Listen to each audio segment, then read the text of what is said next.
আমি কারো কথা ধার ধারি না। তা বাড়ির বড় বউ ইনিয়ে বিনিয়ে কাকে কথা শোনাচ্ছে একটু শুনি। ও মা গো মা, লাইগা গেল বুঝি না? শরীরে আগুন ধরে গেছে। তা কত বড় চৌকিদারে বেটি আপনি, যে চৌকি থেকে পাও ফালাইতেই মন চায় না। খবরদার ভালো হইতেছে না কইতাছি। যে ভাত খাইতে ভাত নাই, সাইকেল দাবড়ে চা খাই। কি এত বড় কথা? এই যে আপনি বাপি বাড়ি থেকে কয়জন দাসী আছেন লগে কইরা যে এত বড় কথা কইতাছে? ওরে লাইগা গেছে, দাসী তো একটা আনছি। আমার দেবরে বিয়া কইরা দাসী নিয়ে আইছি বাংলার না। ভাগ্যাকাশে আজ দুর্যোগের ঘনঘটায় কে তাকে আশা দেবে, কে দেবে ভরসা, কে বলবে ওরে আশা নয় সবই নিরাশা। আমার কোনো কাজই করা লাগবো না, আমি ঠ্যাঙ্গের পরে ঠ্যাং তুইলা বয়া বয়া খামু আর দাসী সব কাম করবো। এমনই দাসী নিয়ে আইছে যে ঠ্যাঙ্গের উপরে ঠ্যাং তুলে খাইতে খাইতে শ্বশুর বাড়িরে ফকির বানায় চাললো। হ্যাঁ আমি তো ফকির বানায় ছাড়ছি। আপনার যে শুরু হয়ে গেছে যুদ্ধ। বাপের বাড়ি যায় জমিদার তুইলা সবাই জানে আসল চরিত্রটা কি। খবরদার তুমি আমার মুখ ছুটাইবা না। 10 গ্রামের মানুষ জানে আমি কি জিনিস। 10 গ্রামের মানুষে জানে, আমি জানি, আব্বাই জানে, খালি জানতো না আমগো বাবরসা। তার এত করে কইলাম যে দেখ নদীর জল গোলা ভালো, জাতের মাইয়া কালো ভালো, কিন্তু তুই বাবরসা এমন কালো কালো আনলি যার বাইরেও কালো আর অন্তরটা কালো। কি আমার অন্তর কালা? তোমার এত বড় সাহস! কিনে কই যাস? এটা কোনো বাড়ি না সার্কাসের মঞ্চ। এই বাসায় কোনো মানুষ থাকতে পারে? কই সকালবেলা ওইটা একটু রেয়াজ করবো, এটা কোনো উপায় নাই। আরে সুরের সাধনা করবি কেমনে? বাড়িতে তো একটা অসুর থাকে। এটা বিচার করেন। বৌমারা, তোমাদের ঝগড়ায় যদি খানিকটা বিরতি হয় তাহলে আমাকে এক কাপ চা খাও দয়া করে, যথারীতি চিনি কম। জি আব্বা। চা খাওয়াও যথারীতি। শিউলি বাপ, আয় শিউলি বাপ, ওঠো কইলা। কিছু কইলা কনের বাকি কি? তুমি যদি আজ তোমার বড় ভাবির বিচার না করো আমি কিন্তু আমার বাপের বাড়ি চলে যাবো। এই বাড়িতে কোনো ভদ্র মানুষ থাকতে পারে? না না না, থাকতে পারে না। আচ্ছা তাহলে আমি মার ব্যাগ গুছিয়ে হ্যাঁ হ্যাঁ, দিয়েছি। গুছাই দেব। এই চুপ! ঘরের শত্রু বিভীষণ, একদম কথা কবি না। যেমন তো করে তেমন তো হইছে। তিনের মধ্যে এইটা একটা বিহিত না করো তাইলে কিন্তু আমি হাড়ি আলাদা করে ফেলামু। হ্যাঁ? হাড়ি আলাদা করবি? খারা হাড়ি আলাদা করাইতেছি।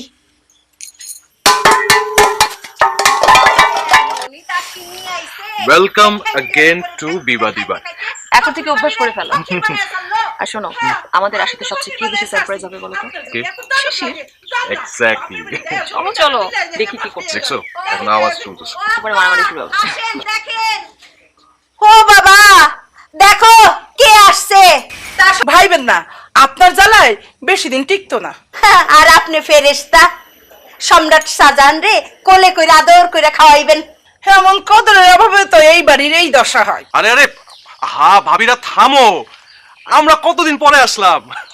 আলহামদুলিল্লাহ ভাবি, এই যে আপনারা দুইজন করোনার মধ্যে এখনো সুস্থ আছেন দেখেই মনটা জুড়াই গেছে। আসো আসো ভিতরে আসো। আসো তাড়াতাড়ি আসো। হ্যাঁ তাও ঠিক আছে। মনের দুঃখে বনে যাই আর সেই বনেও বাগে খায়। তুমি এখানে? প্রাইভেট পড়তে গেছিলাম, ফেরার সময় দেখি তুমি এখানে বসে করতেছো, লতা পাতার ভিডিও করতেছো, তাই ভাবলাম এত বড় সঙ্গীত সাধক ইউটিউবার একটু আশীর্বাদ নিয়েছে। তা এত সকালেই শুরু? ঘরে শান্তি রাই তাই। কেন ঘরে আবার নতুন করে কি হলো? সেই কুরুক্ষেত্রের যুদ্ধ। সে আবার নতুন কি? এই গ্রামের সবাই জানে বিবাদী বাড়িতে একটু বিবাদ না হলে চলে না। নিজের বাড়ি হলে বুঝতা, মাঝে মধ্যে হলে শোয়া যায়, তাই বলে ডেইলি। কিন্তু জনাব একটা কথা বলি, এটা শুনলে আপনি এক্ষুনি দৌড় দিয়ে আপনার বাড়িতে যাবেন। কি এমন কথা যে আমি এই বিবাদী বাড়ির মধ্যে গিয়ে দৌড়া ঢুকমু? আসার সময় দেখলাম আপনার ছোট চাচা আর চাচি রিকশা করে বাড়িতে যেতেছে। আরে কেমন মানুষ আপনি, একটা ধন্যবাদও দিলেন না।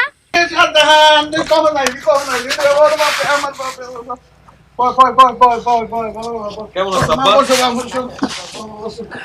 আব্বা শরীর কেমন? ভালো ভালো। আরে ছোট চাচা তুমি কখন আসলা? আগে বলবো না, আমি বাস স্ট্যান্ডে যাইতাম। আগে বললে কি তুমি সারপ্রাইজ হইতা? হ্যাঁ দেখছো 1 বছরে কত বড় হয়ে গেছে। হ্যাঁ কেন কি হয়েছে? আর একটু আগে বাসন কোসন কি হান্ডি পাতিল চেয়ার টেবিল সব ফিকে মারতেছিল। আর এমন শিক্ষর চেয়ারম্যান সাহেব ফোন করছে আমারে, হে বাড়িতে কি মার্ডার হয়েছে নাকি? আমি কইছি না চেয়ারম্যান সাহেব, এইটা কমন ঘটনা, প্রত্যেক দিনই হয়। ভাইজান কোনো সমস্যা নাই, ঢাকা থেকে উন্নত মানের তুলা নিয়ে আসছি। তুলা? আরে দূর হ। তুলা তুলা বাদ দাও তো। শুন, তুলার মধ্যে আর নাই, মাসে কয় কেজি করে তুলা লাগতেছে খবর রাখছস? আরে তুলা কিনতে কিন্তু তো ফতুর হমু, এই ঘটনা তো সারা জীবন চলবো যতদিন বাঁচি। আমি একটা সিদ্ধান্ত নিছি, দুই ভাই মিলা ডাক্তারের কাছে যামু, যা কমু ডাক্তার সাহেব আমগো কানের পর্দাটি কাটতে রাখেন তো, যাতে বাকি জীবন কোনো কথা শুনবেন না পারি। কান কাট দইব? কানের পর্দা কাটবো, আগেই চোখ বড় করো। কম কইতাছি, কম কম কইতাছি, এনে থাকতে দেখ কি অবস্থা হয়। সকালটা হয় কখন বইয়ের গাল খামু, কখন বইয়ের মার খামু। একটা স্বামীর অবস্থা যদি এই হয়, তার দুনিয়ায় বেঁচে থাকার কোনো অর্থ আছে? আর কি বোধ করতে হইব না, ভাবিদের আমি চিনি না, না ভাবিদের গুণে কিন্তু সংসার এত সুন্দর হইছে, বুঝছো? আমরা কি কইছি ভাবি গো গুণে সংসার চলতেছে না? ওইটা তো আরেকটা সেক্টরে বাবা। আমরা আমাকে কথা কইতেছি, আমরা তো সংসারের ক্ষতি করতেছে হেরা, এই কথা কই নাই। আচ্ছা ঠিক আছে চলো। একটা কথা কই ভাই, তোর বউ কি তোরে গাল দেয় নাকি? গাল দেয়? মারছে মারছে? না হয় না? ঢাকা শহরে এইসব চলে না, চলো এখন চলো। ও আচ্ছা, আমাকে এখানেই চলে। চলো এবার পিঠে সারা বানতে হইব, চলো চলো চলো। এই ফালতু কথা কাউকে। ও তো আপনার যেসব জমি জমাগুলি আছে, আপনার 3 ছেলে মিলিয়ে চাষাবাদ করুক। আমার মনে হয় যদি ভালোভাবে চাষাবাদটা করতে পারে তাহলে শহরের চাইতে গ্রামেই থাকাটা লাভজনক হবে। আমিও তো সবাইকে নিয়েই থাকতে চাই, কিন্তু শাহজাহান কি রাজি হবে রে? রাজি না হওয়ার তো কিছু নাই আব্বা, আসলে আমরা দুইজন মিলে ঠিক করছি আমরা গ্রামেই থাকবো। আসলে করোনা মহামারীর মধ্যে তো চাকরিটা চলে গেল, আর মনে হয় না এত সহজে চাকরিটা পাওয়া যাবে। তাই আমরা ঠিক করছি গ্রামে থেকে আধুনিক পদ্ধতিতে চাষাবাদ করে আমরা ভালো কিছু করতে পারবো। খালি ঘুম আর খাওয়া, খাওয়া আর ঘুম, আর তো কোনো কাজও নাই, কোনো চিন্তাও নাই। আবার কি হইছে? শোনো, ওই যে শাহজাহানে আইছে, এতদিন খালি তোমার বাপে কইছে আমার ছোট পোলা আইলে জমি জমা ভাগাভাগি করুম। এখন তো আইছে, এখন তারে কও জমি জমা ভাগাভাগি করতে, কারণ আমার নিজের পোলারে আমি বিদেশ পাঠাবো। আচ্ছা কমুনে। আচ্ছা কমুনে ওই আবার নাকে তেল দিয়ে ঘুমায় জমিদারের বেটা। ঠিক মতো তো সকালটা ফোটে নাই, আবার কে ঝগড়া? আরে মনটাই তো চাই এখন দিয়ে শুরু করি, কিন্তু আস্তে না করিয়া তো পারতাছি না। মনে আছে তো? কি মনে আছে? ওরে আমার কপাল, আল্লাহ মাথায় কি দিছে, সব খায় একরে বসে রয়েছে। তোমার বাপে যে কইছিল শাহজাহান বাড়তে আসার পর জমি জমা সব সমানভাবে ভাগ করিয়া দিব। শোনো, তোমার ভাগের এক কানিও জমি যেন ছাড়া না হয়। আরে আমরা তো ভাই ভাই, কোনো অসুবিধা নাই। কি কইলা? হ্যাঁ তুমি কি কইলা একবার কত? আরে ওই তো একই কথা, সম্পদ ভাগের ব্যাপারে কোনো আপন পর নাই, হ্যাঁ কোনো ভাই ভাই নাই, সব হইলো নিজের, বুঝছো? এই কথাটা যেন মনে থাকে।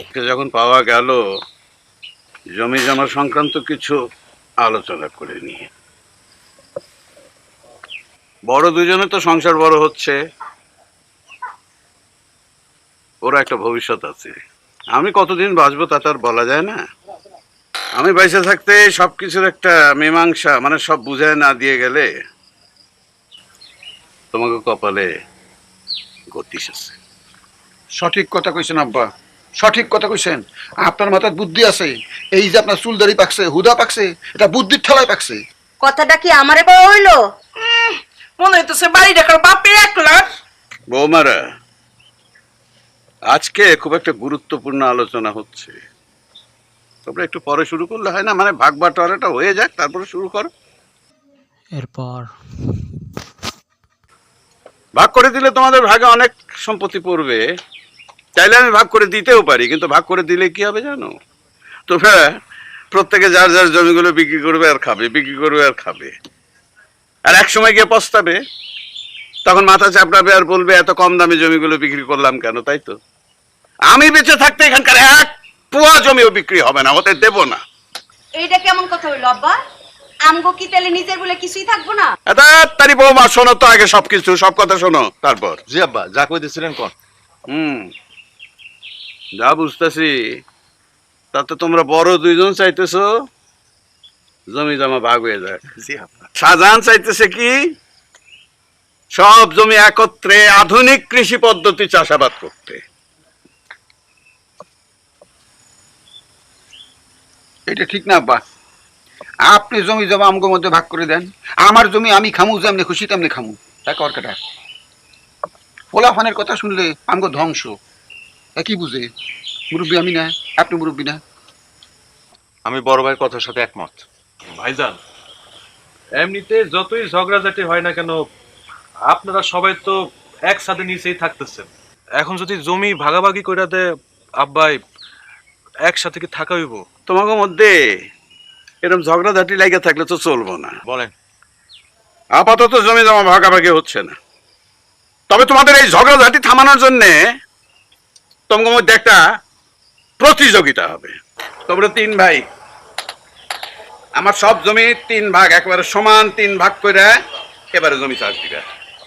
শাহজাহান আধুনিক কৃষি পদ্ধতিতে চাষ করবে, আর তোমরা তোমাকে কায়দায় চাষ করবে।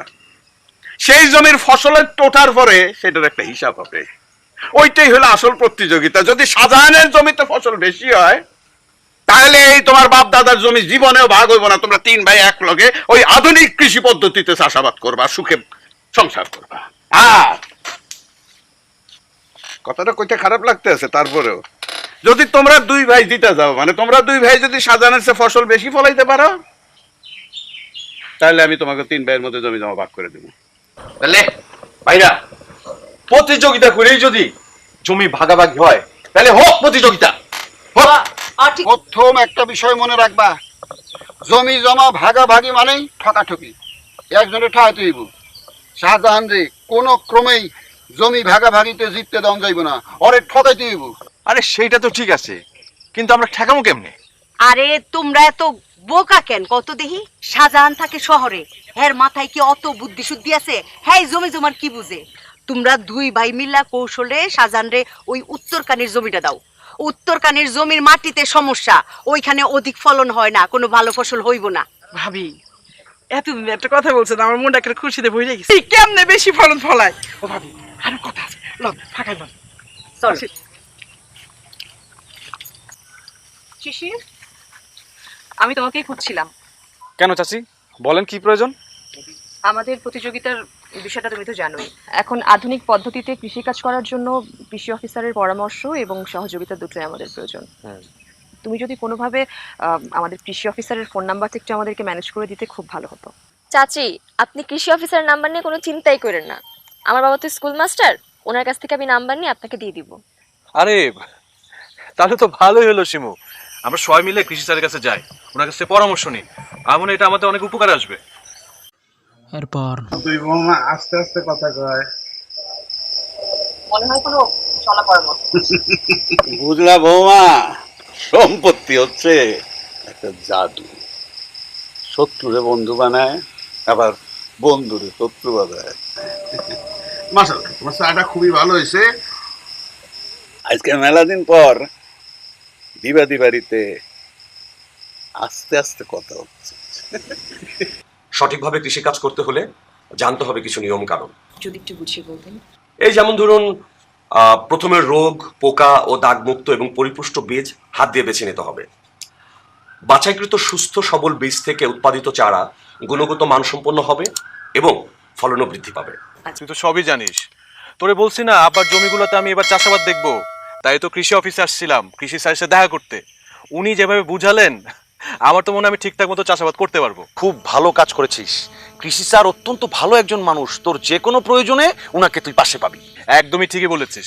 আজকে কৃষি স্যার আমাদেরকে সুষম সারের ব্যবহার আর তার উপকারিতা সম্পর্কে গুরুত্বপূর্ণ তথ্য দিয়েছে। সারাদিনই জমিতে ছুটাছুটি করতেছে, দৌড়াদৌড়ি করতেছে, আর তোমরা 2 ভাই যেভাবে খাড়ায় রইছো, তোমরা তো আইরে যাবা। কি যে কোন ভাবি, শাহজাহানের ওই দৌড়াদৌড়ি শেষ। উত্তরকানি জমিতে ও ভালো ফসল ফলাইতে পারবো না, এটা আমি কুয়ে দিলাম আপনার। তাই বলে তোমরা কি হাত পা গুটে ঘরে বসে থাকবা? প্রতিযোগিতার লাগিয়া তোমাকে কাম করার লাগবো না নাকি? ফলন এমনি এমনি ঘরে আইব, এমনি এমনি আইব। জমি জমার ফলন নিয়ে তোমাকে চিন্তা করন লাগবো না, এইটা আমগো উপরে ছেড়ে দাও। আমরা যে জমি পাইছি ফলন এমনি এমনি হইব, তারপর তো আমরা দিমু বস্তায় বস্তায় সার, ফলন না হয়ে উপায় আছে? তুমি আধুনিক পদ্ধতিতে উত্তরকানির জমিতে যে ফসলটা না ফলাইছো, এইটা দেখা আমার মনে হয় সাধারণ কৃষকরা আধুনিক পদ্ধতিতে ফসল ফলানোর জন্য আগ্রহী হবে। অবশ্যই আর আমি যা যা শিখছি যা যা জানি তা সবাই শিখাই দিব। অবশ্যই শিখাই দিবো। তাছাড়া কৃষি অফিসারের কাছে গেলে কিন্তু আপনারা অনেক রকম পরামর্শ নিতে পারবেন। এরপর থেকে আমরা আধুনিক পদ্ধতিতে চাষাবাদ করব। ঠিক কাল যে মানুষ শহরে থাকে জমি জমা সম্পর্কে কিছুই জানে না, শাহজাহান ওই উত্তরকানির মতো খারাপ জমিতে বাম্পার ফলন ফলাইলো।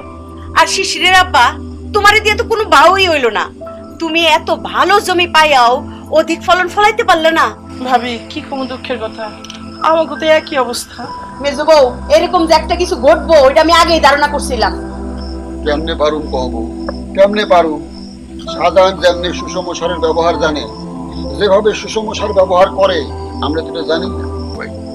আমরা এই বস্তায় বস্তায় সার ব্যবহার না কইরা শাহজাহানের মতো যদি সুষম মাত্রায় সার ব্যবহার করতাম তাহলে আজকে আমাকে এই অবস্থা দেখতে হইতো না। এমনি কথা কইছে। কি বোমা করতে আইলে? আপনার ছেলে আর আমি শিশিরের একটা ভিডিও তৈরির কাছে গিয়েছিলাম আব্বা। আব্বা আপনি জানেন যে এখন শিশিরের ভিডিও অনেক জনপ্রিয় সব জায়গায়? আরে তা তো জানি, এটা বাদ দাও। কি তোমরা দুই ভাই এবার তো বুঝছো নাকি শাহজাহান যে আধুনিক কৃষি ব্যবস্থা ব্যবহার করে কি ফলনটা ফলাইলো? হ্যাঁ, আরে বাপ রে বাপ, কাল শুধু মাঝে তার প্রশংসা করে। এইবার নিশ্চয়ই বুঝতে পারছে জমি জমা ভাগ বাটোয়ারা না করে সবাই যদি একত্রে মিললে সবগুলো জমি আধুনিক কৃষি ব্যবস্থা চাষ করা যায়। শাহজাহান উত্তরকানির জমিতে যে ফলন ফলাইছে, যে বাম্পার ফলন ফলাইছে, এটা দেখার পর আমাদের আর দ্বিমত করার কোনো সুযোগ নাই। এই সুষম সার ব্যবহার কইরা শাহজাহান যে বাম্পার ফলন ফলাইছে তা আমাকে চোখে আঙুল দিয়া দেখাই দিল। ভাইজানরা যে আধুনিক পদ্ধতিতে কৃষি কাজের সুফলটা বুঝতে পারছে, এটাই আমার ভালো ফলনের সার্থকতা। আর আজকের সফলতার পিছনে একটা নাম না নিলেই না, সেটা আর কেউ না, সেটা হচ্ছে আমার স্ত্রী নূরি। সে যদি আমারে গ্রামে এসে এই আধুনিক পদ্ধতিতে চাষাবাদের জন্য অনুপ্রেরণা না দিত, তাহলে মনে আমি আসতাম না। এই নাটকটির নেক্সট পার্ট আমাদের নতুন চ্যানেলে আসবে, সো আমাদের এই চ্যানেলটি সাবস্ক্রাইব করে রাখুন এবং ভিডিওতে লাইক দিন এবং আমাদের চ্যানেলের পাশেই থাকুন। সো সকলে ভালো থাকুন, সুস্থই থাকুন।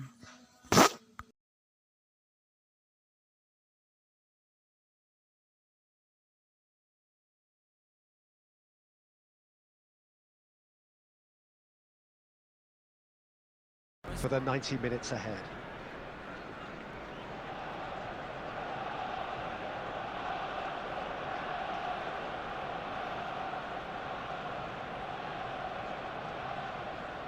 So the wait is finally over. It's time to get to it. Well, Peter, world-class managers and players wherever you look, and the style that makes it the world's most exciting league. It's hard for really good innovation in the game these days, and yet we have it in abundance in this league. If you're just joining us, we are already on the way. A new adventure, but the same old objectives.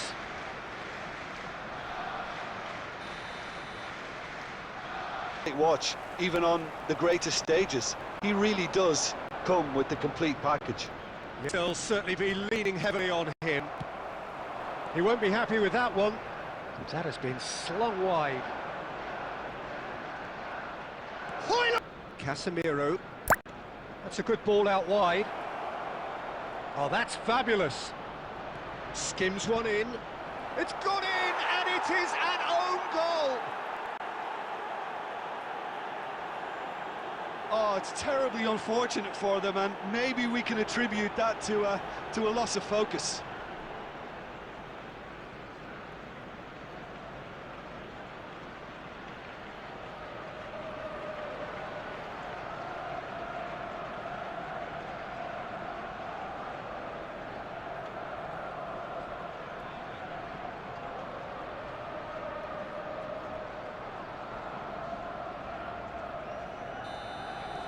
Well, who saw that coming? It has certainly made things interesting. Listen, sometimes you need that little bit of luck in games like these. Okay, being behind at the break isn't ideal, but there's plenty of time to reply.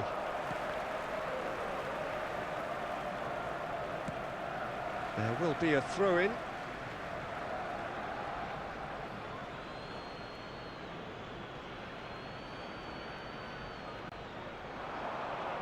Great defending, strong and determined. Bruno Fernandes just eases him off the ball. Mbappe is onto this. Oh, he's enjoyed that. He evidently loves the contest. There will be 1 minute added time. He's picked his way through. Beckenbauer. And there's the end of the first half. So there we are, half-time. Both teams head into their respective dressing room. And while there was a genuine flow about the game, most importantly, there has been just one telling moment. It is still very tight here. The game still up for grabs. And the half-time score, 1-0. The own goal was symptomatic of their first half performance. They're not at it. So, for the first necessity about this contest, Willing running on one side, dogged defence on the other. And that's Vinicius hits one! It's in! The second half sparks straight into life! Well, we've seen the hunger to win it back and the focus to make it count. A very tasty combination. The goal scorer for Arsenal after 56 minutes is number 21, Vinicius Junior. Vinicius Junior. Vinicius Junior.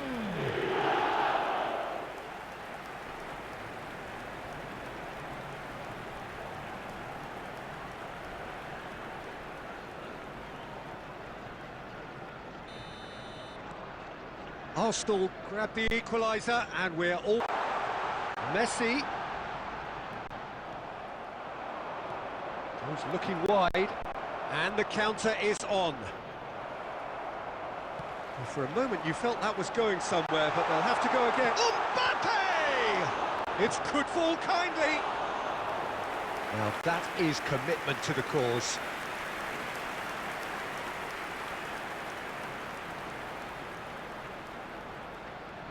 Substitutions taking place.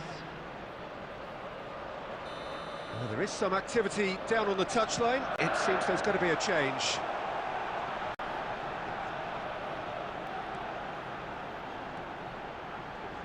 Kimmich. Manchester United can start a counter here. Messi. You wonder if that's it now, but there may be one more opportunity, Peter, for a late steal here.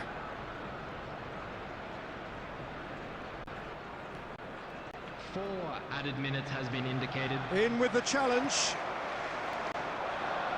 Arsenal do have a chance to counter here. Mazraoui. Well, they can break here. Well, that pass isn't the best. Roberto Carlos with the clearance. Well, it's a move of great promise, but will it really prove productive? Vinicius Junior! Messi! Oh, that is beautiful! And that has raised the roof! Some heroic goalkeeping, but even that couldn't save them this time. Well, that's not the best attempt by the keeper, and he's just paid the ultimate price, hasn't he? Arsenal, number 14, Lionel Messi.